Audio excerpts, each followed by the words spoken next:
I cannot believe I found some of this stuff at the antique store, so why don't you come along with me and let's see what we can find at this antique store. Let's go ahead and head out to the antique store. That way you see exactly what I see when I'm walking through it. Now, I've been to this antique store before, and if you watch the channel, you'll see kind of things that you might have seen in other videos, but everything in this video is what I see. I'm not going to edit any of the gaming stuff out. That way you see everything that I see. You see what I pass on, you see what I pick up, and you even see what I'm talking about. Now I'm going to show the footage and I'm going to talk over it. That way you can see kind of how I'm feeling and what I see and what I pass and what I pick up and why I'm kind of doing the things I do. So if you've never seen me talk about this antique store before, this is an antique store that has a ton of different booths. They kind of get new inventory pretty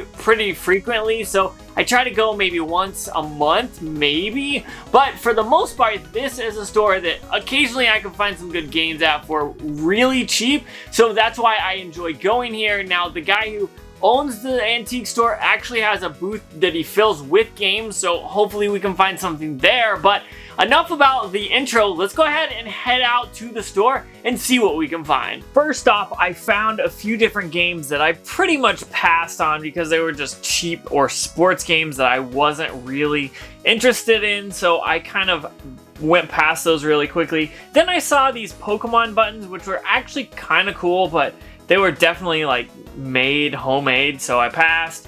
Then this Halo mask was actually pretty cool. Then I saw this Suzuki Superbikes game, which was interesting. And I found a few Guitar Hero games that I passed on because Van Halen was $20, not worth it at all. Then I found another Guitar Hero game that was $8. I passed on that. But it's okay because I ended up in the section where I actually picked some games up. And the first game I picked up was obviously a PlayStation 2 or a PlayStation 3 game, and that was PlayStation 3 Rock Band Track Mix.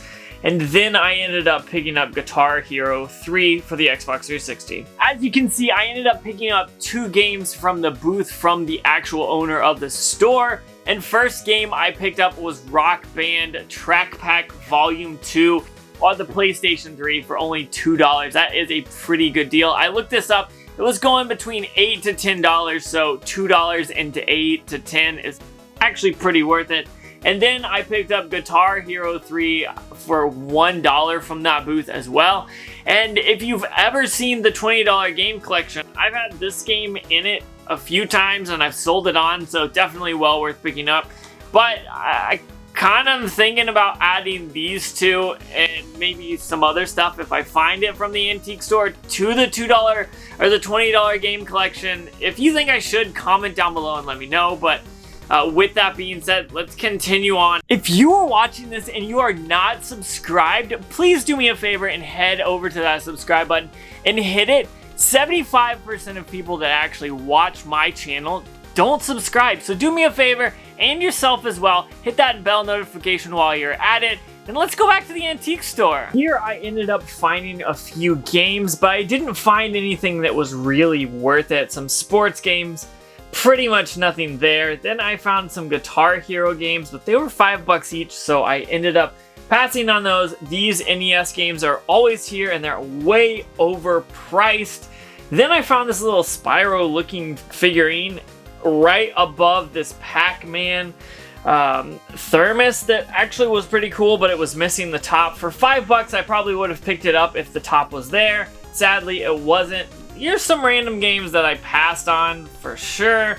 And then here it is, Silent Service, still at the antique store. A little few games right here in the corner, nothing worth it.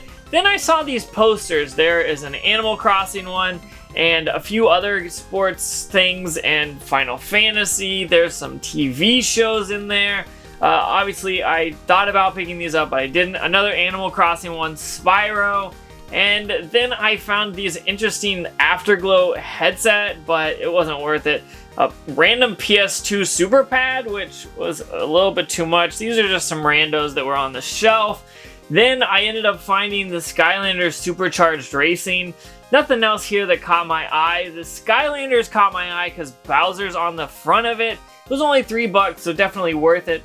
There is a Halo helmet for the Master Chief, some Minecraft stuff, but the Shrek plug and play, what? How? What is that from? I did find these 2 big box games, which was pretty interesting to me. As you can see, there was some pretty interesting stuff that I ended up seeing, but I only picked up 1 game here, and that was Skylanders Superchargers Racing for the Wii for only $3. Now, this is one of those games that I'm not quite sure if I'm going to keep or try to pass on and sell it, but I picked it up because Bowser is on the front. I don't know if I have any way to play this, to be honest, but I saw it and I thought I would go ahead and grab it. $3 is pretty cheap. I looked this up and I don't know, it was hard to find just the game itself, so maybe I'll be able to get like $8 to $10 for it. I don't know, to be honest.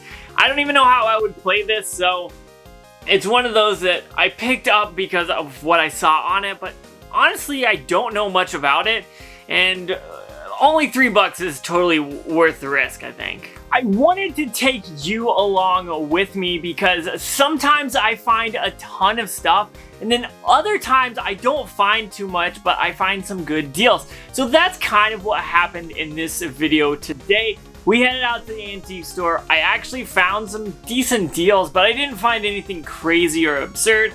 So I kind of wanted to let you see that, hey, every time you go out, you're not gonna find those $100 games for $8 or $1.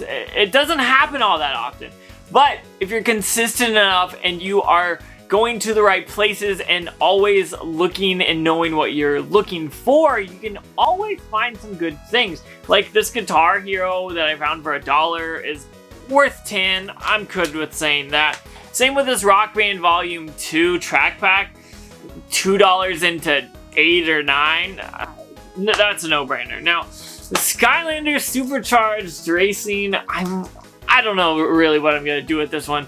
It's one of those things that I bought it on the spot. It kind of looked awesome, and so I got it, but I'm kind of not sure if I want to keep it or sell it. So if you think I should do something with it, comment down below. But realistically, if you go to places like this, you saw all the stuff that I saw when I was at the antique store.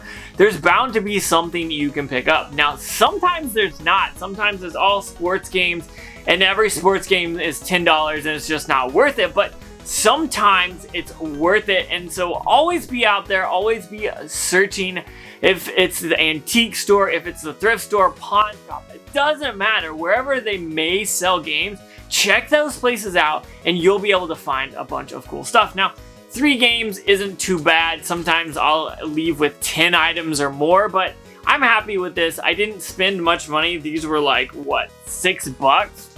It's a no-brainer, but that's really all I got for you guys. If you are looking to grow your collection, I hope this video showed you what to look out for, what to pass on, and all that stuff. But if you want to see more, let me know. But for the most part, that's all I got for you guys. Peace.